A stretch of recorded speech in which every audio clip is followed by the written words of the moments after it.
নমস্কার দর্শক, পেয়ারা গাছে কিন্তু প্রচুর পরিমাণে ফুল আসে এবং সেই ফুল ঝরে যায়। এটি কেন হয়? যে পরিমাণে ফুল আসে সেই পরিমাণে ফলন আমরা কেন পাচ্ছি না? ধীরে ধীরে পেয়ারা গাছের গ্রোথ স্টপ হয়ে যায় কেন? পেয়ারা গাছের শাখাও এমন শুকিয়ে যায় কেন? এই যে শাখা শুকিয়ে গিয়েছে, এসব কেন হয়? আজকের এই ছোট্ট ভিডিওতে থাকবে এসব নিয়ে বিস্তারিত আলোচনা, তাই ভিডিওটি সম্পূর্ণ দেখুন। প্রথমে আমরা দেখে নিব পেয়ারা গাছের ফুল বা ছোট ছোট যে ফুলের কুড়িগুলো সেগুলো নষ্ট হয় কেন।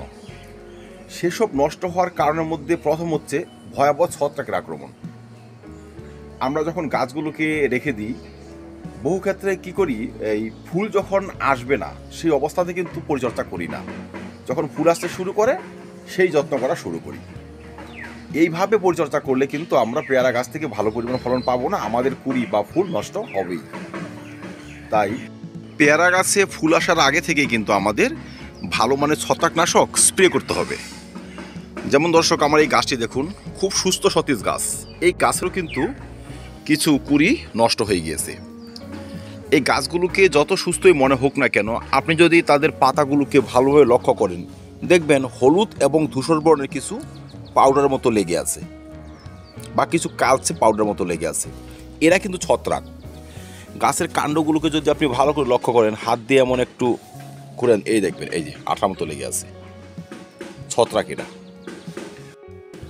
পোকা যতটা ক্ষতি করে, কীট যতটা ক্ষতি করে, এর থেকে বেশি ক্ষতি করে এই ধরনের ছত্রাক।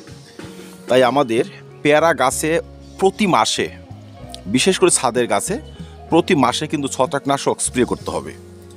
ছত্রাকনাশক স্প্রে করলে কি হবে, যেমন এই যে ডালটি রয়েছে, এই ডালে যদি ছত্রাক থাকে, এই ডাল থেকে ছত্রাক কিন্তু এই সমস্ত ফুলে এসে অ্যাটাক করতে পারবে না, আর তখনই কিন্তু এই সমস্ত ফুল কালো হয়ে ঝরে যাবে না।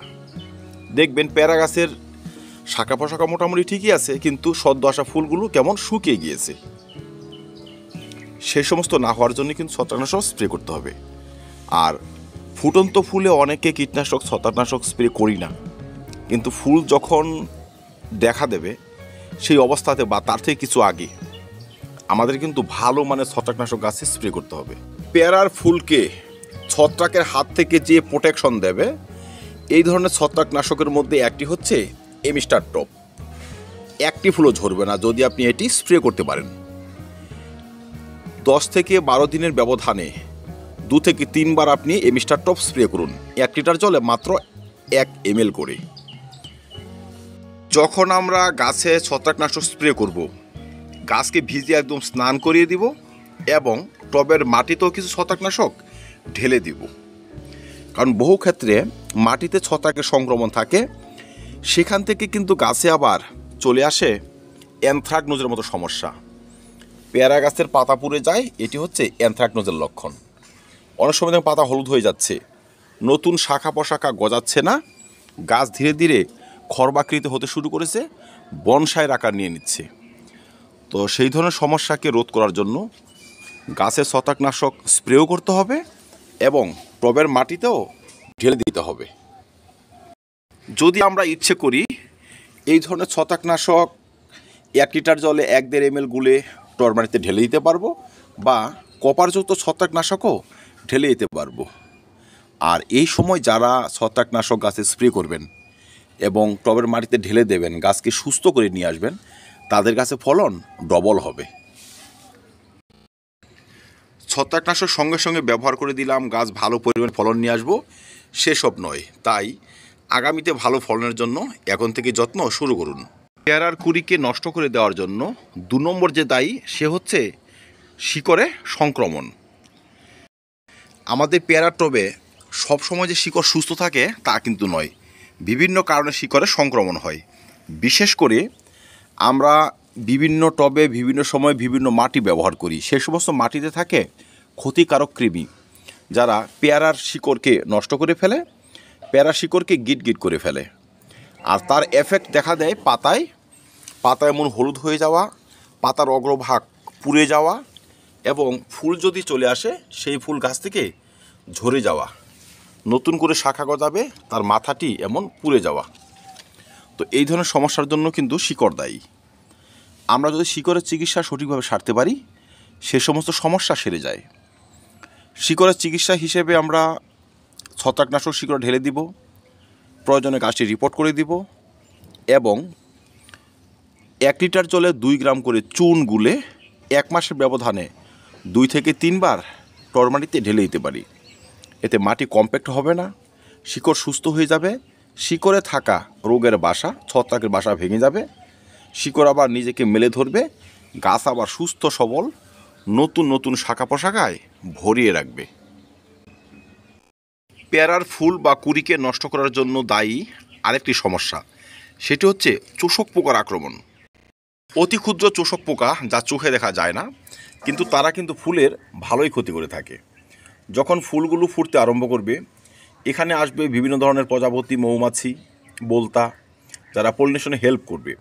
তাদের সঙ্গে চলে আসবে সাদা মাছি, আসবে চোষক পোকা। তো দর্শক, সেই ধরনের সমস্যা যেন না আসে তার জন্য কিন্তু আমরা আগে থেকে ওই গাছকে প্রোটেকশন দিয়ে দিতে পারি। যেমন ধরুন, যখন ফুলটি ফুটেনি সেই অবস্থাতেই কিন্তু আমরা কীটনাশক গাছে স্প্রে করে দেব। তবে চোষক পোকার যে ডিম বা সাদা মাছির যে ক্ষুদ্র বাচ্চা, তারা কিন্তু গাছ থেকে আগে থেকেই বিদায় নেবে এবং যখন ফুলটি ফুটে সামান্য একটু দানা তৈরি হয়ে যাবে তখন কিন্তু আমরা আবার কীটনাশক স্প্রে করে দেব। এতে যদি এই সমস্ত ফুলে চোষক পোকার সংক্রমণ থাকেও নষ্ট হয়ে যাবে তারা। তো যাই হোক, পেয়ারা গাছে লক্ষণ দেখে আমাদের কিন্তু কীটনাশক স্প্রে করতে হবে। 1 লিটার জলে 1 ml, এই অবস্থাতে ফুল ফুটে গিয়েছে, পলিনেশন হয়ে গিয়েছে, এই অবস্থাতে 1 লিটার জলে 1 ml প্রফিনাফস সাইপারমেথ্রিন গ্রুপের কীটনাশক সব ধরনের পোকা থেকে গাছকে প্রোটেকশন দেবে। তারপর রয়েছে ফল ছিদ্রকারী পোকা।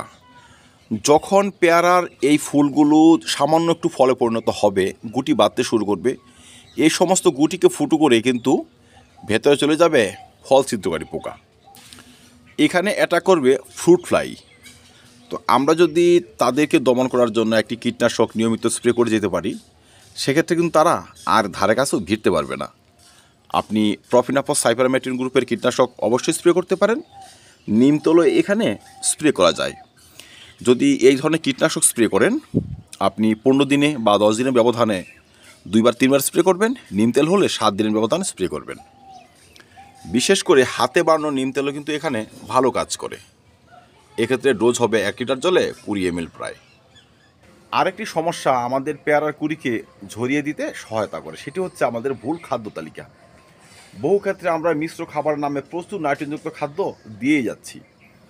সে ধরনের উপাদান যদি আপনি শুধু ব্যবহার করেই যান, সেক্ষেত্রে কিন্তু গাছ শুধু গ্রোথের দিকে মন দেবে, ফুলকে ফলকে ঝরিয়ে দেবে। তাই যখন গাছে ফুল আসার সময় হবে, সেই সময়টাকে মাথায় রেখে আমাদের খাদ্য ব্যবহার করতে হবে। ফুল আসার সময়ে নাইট্রোজেন বাদ দিয়ে পটাশিয়াম, ফসফরাস এবং অনুখাদ্য ব্যবহার করতে হবে। ব্যবহার করতে হবে বোরন জাতীয় খাবার। বোরন গাছে অধিক পরিমাণে ফুল নিয়ে আসে, ফুলের পলিনেশনে হেল্প করে এবং ফুলকে গাছে ধরে রাখে, ফুল থেকে ফলে পরিণত করে। খাদ্য প্রণালী এইভাবে সারতে পারেন। ফুল আসার আগে হয়তো আধা মুঠি গোবর সার নিলেন, 10-15 গ্রাম সর্ষের খোল নিলেন, 1 মুঠি কলার খোসা নিলেন, আধা মুঠি পেঁয়াজের খোসা নিলেন, বা যারা অর্গানিক চাষি নন তারা হয়তো 05234 নিয়ে নিলেন 4-5 গ্রাম, সঙ্গে 2 গ্রাম বোরন কিন্তু মাস্ট। আর যদি পারেন জৈব খাবার সঙ্গে পটাশিয়াম হিউমেটও নিয়ে নেবেন, যা শিকড়ের সুস্থতার জন্য কাজ করবে, শিকড়কে সঠিকভাবে মেরে ধরবে, টবে ব্যবহৃত খাদ্য গাছের গ্রহণে সহায়তা করবে। আমাদের ফুলগুলো এবং ফলগুলো কিন্তু পুষ্ট থাকবে, গাছ থেকে ঝরবে না। তাই ফুল আসার আগে এবং ফুল আসার পরে আপনারা এই ধরনের খাবারই ব্যবহার করবেন। নাইট্রোজেনযুক্ত খাদ্য যেমন ডিএপি, ইউরিয়া এবং অত্যাধিক পরিমাণে গোবর সার, অত্যাধিক পরিমাণে এই পাতা পচা সার এবং কিচেন কম্পোস্ট একটু কমিয়ে দেবে। এবার আসি পেয়ারার ছোটো ছোটো শাখাগুলো কেন পুড়ে যাচ্ছে বা নষ্ট হয়ে যাচ্ছে। দর্শক, এসব হয় ছত্রাকের কারণেই। গাছ যদি কিছুটা অ্যানথ্রাকনোসের আক্রান্ত থাকে সেক্ষেত্রে সে সমস্ত সমস্যা আসে। গাছ যদি ছায়াতে থাকে তবে সেই সমস্ত সমস্যা আছে। তাই গাছ থাকবে রোদে, আর সঠিক পরিমাণে ছত্রাকনাশক যদি আমরা ব্যবহার করতে পারি, এই যে ছোট ছোট কুড়িগুলো বা শাখাগুলো যে পুড়ে যাওয়া, নষ্ট হয়ে যাওয়া, সেই সমস্ত সমস্যা আসবেই না। দ্বিতীয় নম্বর হচ্ছে, যখন ফুলের মতো ছোট ছোট পাতাগুলো গজাবে, চোষক পোকা কিন্তু এই সমস্ত পাতাকে চুষে নষ্ট করে দেবে, তারপর এরা কালো হয়ে ঝরে যাবে। চোষক পোকার হাত থেকে এদের রক্ষা করার জন্য আমাদের কীটনাশক গাছে স্প্রে করতে হবে। ফুলের সুস্থতার জন্য যারা কীটনাশক স্প্রে করব, ছত্রাকনাশক ব্যবহার করব, তাদের ফুল যেমন ঝরবে না, এই শাখাগুলো তেমন সুস্থ থাকবে, ঝরবে না। পেয়ারা গাছের কুড়িকে এবং শাখাকে নষ্ট করার জন্য যে দায়ী, এর মধ্যে আরেকটি হচ্ছে ওভার ওয়াটারিং। পেয়ারা গাছ যখন ফুল নিয়ে আসে, তখন ফুলের সুস্থতার জন্য কিন্তু আমাদের জল নিয়মিত ব্যবহার করতে হয়। কিন্তু এক্সেস জল জমিয়ে টবের শিকড় যদি নষ্ট করে দেই, সেক্ষেত্রেও কিন্তু ফুল ঝরে যায়। বা অত্যাধিক জল যখন ব্যবহার শুরু করি, সেক্ষেত্রে কিন্তু গাছ ফুলকে ঝরিয়ে দিয়ে বড় বড় শাখা পোশাখা নিয়ে আসতে শুরু করে। তাই আমাদের জল দিতে হবে নিয়মিত, পরিমাণ মতো। পেয়ারা গাছ থাকবে রোদে, কারণ পেয়ারা গাছ রোদ ভালোবাসে।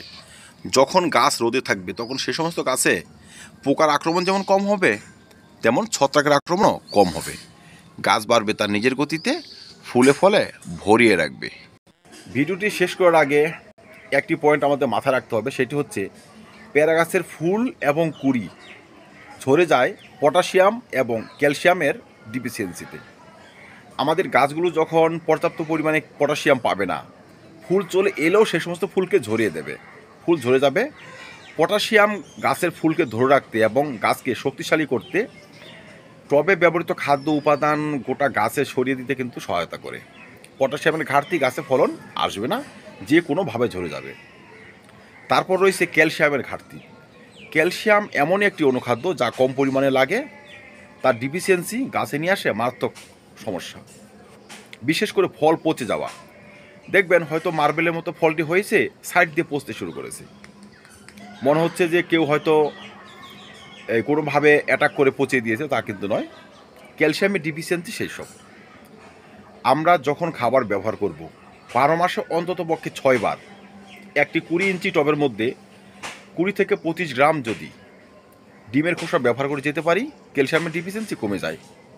ক্যালসিয়াম নাইট্রেট আমরা গাছে ব্যবহার করতে পারি, বা ডিমের খোসা বয়েল করে তার জল টরমাটিতে মাসে একবার করে ব্যবহার করে যেতে পারি। এতে ক্যালসিয়ামের ডিফিসিয়েন্সি কমে যাবে, ফুল কিন্তু আর পচে বা ফল পচে ঝরে যাবে না। ক্যালসিয়াম যেমন রোগমুক্ত করে, তাই অসুস্থ গাছকে সুস্থ করার জন্য কিন্তু আমরা ক্যালসিয়াম ব্যবহার করতে পারি। মাটি কমপ্যাক্ট হওয়ার হাত থেকে রক্ষা করে ক্যালসিয়াম। তাই যখন আমাদের পেয়ারা গাছের কুড়ি নষ্ট হতে শুরু করবে, গাছ কিন্তু রোগাটে হতে শুরু করবে, মিশ্র খাবার সঙ্গে কিন্তু আমরা নিয়মিত ক্যালসিয়াম ব্যবহার করে যাব।